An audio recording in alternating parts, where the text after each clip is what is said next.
Hi hello. ഇന്ന് നമുക്ക് നല്ലൊരു റൊട്ടിയുടെ റെസിപ്പി കാണാം കേട്ടോ. നല്ല സിമ്പിളായിട്ട് റെഡിയാക്കി എടുക്കാൻ വേണ്ടി പറ്റും. നമുക്ക് ചപ്പാത്തി ഉണ്ടാക്കിയെടുക്കുന്ന ആ ഒരു സമയം പോലും ഇതിനാവശ്യമില്ല കേട്ടോ. അത്രയും പെട്ടെന്ന് നമുക്ക് എളുപ്പത്തിൽ ഉണ്ടാക്കിയെടുക്കാൻ വേണ്ടി പറ്റുന്ന നല്ലൊരു റൊട്ടിയുടെ റെസിപ്പിയാണ്. നല്ല ടേസ്റ്റിയും കൂടിയാണ്. അപ്പോൾ എന്തായാലും ഒന്ന് ട്രൈ ചെയ്ത് നോക്കുക. ഇഷ്ടമായി ലൈക്ക് ചെയ്യാൻ, സബ്സ്ക്രൈബ് ചെയ്യാനും ഷെയർ ചെയ്യാനും കമൻറ്റിനൊന്നും മറക്കില്ല കേട്ടോ. അപ്പോൾ നമുക്ക് വീട്ടിലോട്ട് പോകാം. അപ്പോൾ ഇനി നമുക്ക് ഒരു പാത്രത്തിലേക്ക് ഒരു 1/4 കപ്പ് പാൽ ഒഴിച്ചെടുക്കാം കേട്ടോ ആദ്യം തന്നെ. അപ്പോൾ ഇളം ചൂടുള്ള പാൽ വേണം നമ്മൾ ഇതിനായിട്ട് എടുക്കാൻ വേണ്ടിയിട്ട്. തണുത്ത പാൽ വേണ്ട കേട്ടോ. തണുത്ത പാൽ എടുക്കാൻ പാടില്ല. ഇളം ചൂട് വേണം കേട്ടോ നമ്മൾ ഈ ഒരു പാലിന്. അപ്പോൾ അതൊരു പാത്രത്തിലേക്ക് ഒഴിച്ച് കൊടുത്തിട്ടുണ്ട്. ഇനി നമുക്ക് ആവശ്യമായിട്ടുള്ളത് 1/4 ടീസ്പൂണും ഇൻസ്റ്റൻറ്റ് ഈസ്റ്റ് കേട്ടോ. 1/4 ടീസ്പൂൺ മതിയാവും. ഒരുപാട് ചേർക്കണ്ട. അപ്പം നമ്മൾ ഈ റൊട്ടിയുടെ ടേസ്റ്റ് അങ്ങ് മാറി അതൊരു കുബൂസായി പോകാനുള്ള ചാൻസ് ഉണ്ട് കേട്ടോ. അപ്പോൾ അതുകൊണ്ട് തന്നെ 1/4 ടീസ്പൂൺ ചേർത്ത് കൊടുത്താൽ മതി. അതിലേക്ക് നമ്മളിപ്പോൾ ഒരു 1/2 ടീസ്പൂൺ പഞ്ചസാരയും കൂടി ചേർത്തിട്ട് നന്നായിട്ട് മിക്സാക്കി എടുക്കുന്നുണ്ട്. നല്ല രീതിക്ക് തന്നെ നന്നായിട്ട് മിക്സാക്കിയിട്ട് എടുക്കുക.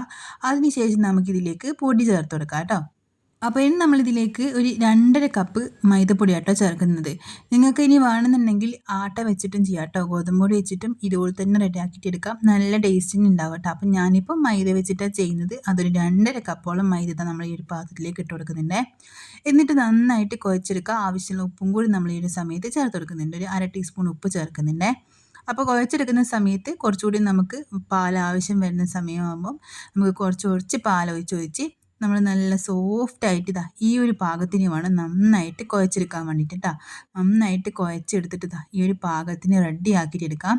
അതിന് ശേഷം നമുക്കിതിലേക്ക് ഒരു 2 ടീസ്പൂണോളം ഓയിൽ ചേർത്ത് കൊടുക്കാം കേട്ടോ. ഓയിൽ വേണമെന്നുണ്ടെങ്കിൽ ഓയിൽ ചേർക്കാം. അല്ലാന്നുണ്ടെങ്കിൽ നിങ്ങൾക്ക് ഇനി വെളിച്ചെണ്ണ വേണമെങ്കിൽ അതും ചേർക്കാം കേട്ടോ. അല്ലെന്നുണ്ടെങ്കിൽ ഗീ വേണമെങ്കിൽ അതും ചേർക്കാം, കുഴപ്പമൊന്നുമില്ല. ഞാനിപ്പോൾ 2 ടീസ്പൂണോളം ഓയിൽ ഇതിലേക്ക് ചേർക്കുന്നുണ്ട്. എന്നിട്ട് വീണ്ടും നന്നായിട്ട് മിക്സ് ആക്കിയിട്ട് എടുക്കുക കേട്ടോ ചെയ്യുന്നത്. നമ്മൾ പ്രത്യേകം ശ്രദ്ധിക്കുക, നമ്മൾ ഈ ഒരു ഇതിലേക്ക് ഒഴിക്കുന്ന പാല് ഇളം ചൂട് എന്തായാലും വേണം കേട്ടോ. ചൂടുള്ള പാല് മാത്രമേ ഒഴിക്കാൻ പാടുള്ളൂ, തണുത്ത പാൽ ഒഴിക്കരുത് കേട്ടോ. അപ്പം നമ്മളിതാ ഓയിലും കൂടി ഒഴിച്ച് കൊടുത്തിട്ട് നന്നായിട്ട് കുഴച്ചെടുത്തിട്ട് ഈ ഒരു പാകത്തിന് റെഡിയാക്കിയിട്ട് എടുത്തിട്ടുണ്ടേ. അപ്പോൾ ഇത് നമ്മൾ ചപ്പാത്തി മാവിൻ്റെ ഒക്കെ ആ ഒരു പാകത്തിനാണ് കേട്ടോ റെഡിയാക്കിയിട്ട് എടുത്തിട്ടുള്ളത്.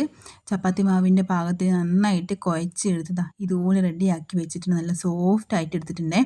ഇതിന് നമുക്കൊരു മണിക്കൂറോളം ഒന്ന് റെസ്റ്റ് ചെയ്യാൻ വേണ്ടി മാറ്റി വെക്കാം. അപ്പോൾ ഇതാ ഒരു മണിക്കൂർ കഴിഞ്ഞിട്ടുണ്ട് നമ്മളെ മാവ് നല്ല അടിപൊളിയായിട്ട് കിട്ടിയിട്ടുണ്ട്. ഒരുപാട് പൊങ്ങി വന്നിട്ടുമില്ല, എന്നാൽ നല്ല സോഫ്റ്റ് ആയിട്ട് കിട്ടിയിട്ടുണ്ട് കേട്ടോ. അത് ഈ ഒരു പാകത്തിന് വേണം നമ്മളിത് റെഡിയാക്കി എടുക്കാൻ. അപ്പോൾ ഈസ്റ്റൊക്കെ ചേർക്കുന്ന സമയത്ത് ഈസ്റ്റ് കൂടിപ്പോയി കഴിഞ്ഞാൽ അത് കുബൂസായി പോകട്ടോ. അപ്പോൾ അതുകൊണ്ട് തന്നെ ഈസ്റ്റൊക്കെ അളവിനനുസരിച്ചിട്ട് ചേർത്ത് കൊടുക്കുക. എന്നിട്ട് നന്നായിട്ട് ഒന്നുകൂടി ഒന്ന് കുഴച്ചെടുത്തിട്ട് നമ്മളിതാ ഇതുപോലെ ചെറിയ ചെറിയ ബോൾസ് ആക്കിയിട്ട് നമുക്ക് ഏത് വലുപ്പത്തിൽ ആവശ്യം എന്നുള്ള രീതിക്കുള്ള ബോൾസ് ആക്കിയിട്ട് നമ്മൾ മാവിത മാറ്റി വെച്ചിട്ടുണ്ട്. ഇനി ഈ ഒരു ബോൾസിന് നമ്മൾ റെസ്റ്റ് ചെയ്യാൻ വേണ്ടി മാറ്റി വെക്കേണ്ട ആവശ്യമൊന്നുമില്ല. നമുക്കിത് ഇപ്പം തന്നെ അങ്ങ് പരത്തിയെടുക്കാം കേട്ടോ. അപ്പം നമ്മളിതാ കുറച്ച് പൊടിയൊക്കെ ഇട്ട് കൊടുത്തിട്ടുണ്ട്. അതിന് മുകളിലേക്ക് നമ്മൾ ഉണ്ടാക്കി വെച്ചിട്ടുള്ള ഓരോ ബോൾസായി വെച്ച് കൊടുത്തിട്ട് നന്നായിട്ട് പരത്തിയെടുക്കുക കേട്ടോ. അപ്പോൾ ചപ്പാത്തിയുടെ ആ ഒരു പാകത്തിന് നൈസായിട്ട് പരത്തണ്ട, കുറച്ചൊരു തടി വേണം കേട്ടോ. നല്ല നൈസായി പോകാനും പാടില്ല, എന്നാൽ അധികം തടി ഉണ്ടാകാനും പാടില്ല കേട്ടോ. കുബൂസ് പോലെ തടിയിൽ പരത്തേണ്ട ആവശ്യമില്ല, എന്നാൽ ചപ്പാത്തി പോലെ നല്ല നൈസാക്കി എടുക്കേണ്ട ആവശ്യമില്ല കേട്ടോ. ഈ ഒരു പാകത്തിന് വേണം നമ്മളിത് റെഡിയാക്കിയിട്ട് എടുക്കാൻ. അപ്പോൾ ഇനി നമുക്കൊരു പാൻ വെച്ച് കൊടുക്കാം. അത് നന്നായിട്ട് ചൂടാക്കി എടുക്കണം കേട്ടോ. നല്ല രീതിക്ക് നന്നായിട്ട് ചൂടായിട്ട് വന്നതിന് ശേഷം നമ്മൾ പരത്തി വെച്ചിട്ടുള്ള ആ ഓരോ റൊട്ടി ഇതിലേക്ക് അങ്ങ് ഇട്ട് കൊടുക്കുന്നുണ്ട്. എന്നിട്ട് ഇതിൻ്റെ അടിഭാഗത്ത് നിന്ന് ഇങ്ങനെ ബബിൾസ് വന്ന് തുടങ്ങും. ഇതുപോലെ നമ്മൾ കാണുമല്ലോ, ഇങ്ങനെ ഇങ്ങനെ ബബിൾസ് വന്ന് തുടങ്ങുന്ന സമയത്ത് വേണം നമ്മളിതിനെ തിരിച്ചിട്ട് കൊടുക്കാനേ. ഈ ഒരു സമയത്തൊക്കെ ഫുൾ ഫ്ലെയിമിൽ തന്നെ വെച്ച് കൊടുക്കാം. നമുക്കിത് പെട്ടെന്ന് റെഡിയാക്കി എടുക്കാൻ വേണ്ടി പറ്റും കേട്ടോ. ഒരുപാട് സമയം എടുക്കില്ല. ചപ്പാത്തി ഉണ്ടാക്കിയെടുക്കുന്ന ആ ഒരു ടൈം പോലും ഇതിന് ആവശ്യമില്ല കേട്ടോ. ഇതുപോലെ ഇങ്ങനെ ബബിൾസ് വന്ന് തുടങ്ങിക്കഴിഞ്ഞാൽ ഒന്ന് തിരിച്ചിട്ട് കൊടുക്കാം. എന്നിട്ട് ആ ഒരു ഭാഗം കൂടി ഒന്ന് നന്നായിട്ട് ചൂടായിട്ട് കിട്ടിയതിന് ശേഷം നമുക്ക് വീണ്ടും ഒന്ന് തിരിച്ചിട്ട് കൊടുക്കണം. അപ്പോൾ ഇപ്പോൾ ഈ ഒരു ഭാഗം കൂടി നന്നായിട്ട് ചൂടായിട്ട് വന്നിട്ടുണ്ട് കേട്ടോ. പെട്ടെന്ന് റെഡിയാവും. പെട്ടെന്ന് അതിൻ്റെ കളറും ആ ഒരു സ്മെല്ലൊക്കെ അങ്ങ് മാറി വരും കേട്ടോ. നമ്മൾ ആ ഒരു ഭാഗം കൂടി കളറൊന്ന് മാറി വന്ന സമയത്ത് നമ്മൾ ഇതുപോലെ ഇങ്ങനെ തിരിച്ചിട്ട് കൊടുത്തിട്ട് ഒന്ന് പ്രസ്സാക്കുമ്പോൾ തന്നെ നന്നായിട്ട് പൊങ്ങി വരും കേട്ടോ. നല്ല രീതിക്ക് തന്നെ നന്നായിട്ട് പൊങ്ങി വരും. നമുക്കിനി ഇതിലിപ്പം നമ്മൾ ഈസ്റ്റ് ചേർത്തിട്ടുണ്ടല്ലോ. ഈസ്റ്റിന് പകരം നിങ്ങൾക്ക് ബേക്കിംഗ് പൗഡർ വേണമെങ്കിൽ അത് ചേർക്കാം കേട്ടോ.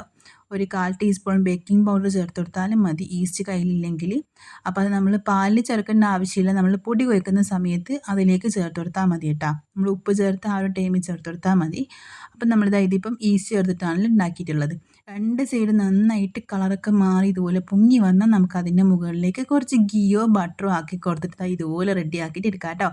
അപ്പം നമ്മൾ അടിപൊളിയായിട്ടുള്ള നമ്മളെ റൊട്ടി റെഡി ആയിട്ടുണ്ടേ. നമ്മൾ ചപ്പാത്തിയൊക്കെ ഉണ്ടാക്കിയെടുത്താൽ കുറച്ച് സമയം കഴിയുമ്പോൾ തന്നെ അതിൻ്റെ ആ ഒരു സോഫ്റ്റ്നെസ് ഒക്കെ കുറച്ചൊന്ന് കുറഞ്ഞു പോകുമല്ലോ. പക്ഷെ നമ്മൾ ഈ ഒരു റൊട്ടിയാണെങ്കിലില്ലേ എത്ര സമയമാണെങ്കിലും നമുക്ക് വെക്കാം കേട്ടോ. ചൂടാറിക്കഴിഞ്ഞാലും ഇതിൻ്റെ ആ ഒരു സോഫ്റ്റ്നെസ് കുറേയില്ല കേട്ടോ. നല്ല ടേസ്റ്റ് വന്ന് കഴിക്കാൻ വേണ്ടിയിട്ട്. അപ്പോൾ എന്തായാലും ഒന്ന് ട്രൈ ചെയ്ത് നോക്കുക. ഇഷ്ടമായി ലൈക്ക് ആൻഡ് സബ്സ്ക്രൈബ് ചെയ്യാനും ഷെയർ ചെയ്യാനും കമൻറ്റ് ചെയ്യാനും ഒന്നും മറക്കില്ല കേട്ടോ.